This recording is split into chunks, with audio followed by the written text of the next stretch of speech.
Hey you, and welcome to this video where I will help you out how to create a bot in cTrader. The first thing that you need to know is right here, we are here on trade. And if you want to create ourselves a bot, we go right here to Algo. And then we have here a lot of options that we can choose. But for now, we click here on cBots. And then right now what we're going to do is select right here new. Then right now we can select here build a new algorithm. So we will do that. And then we select cBot. Then we give this bot a name.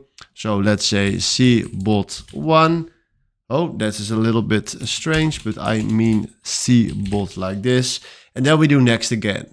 Then right now we can do encoding right here with Python or with DC. I want to do DC, but you can also use Python. Then right now we can also use a template or do it from scratch. Then we select right here from scratch.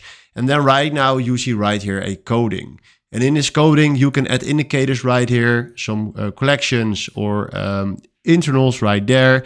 And you can also start coding right here with creating your bot. If you want to know how to code, please check out a good tutorial how to do this. But this is the place where you can create your own bot right here in cTrader.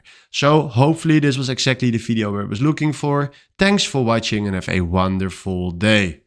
Ciao.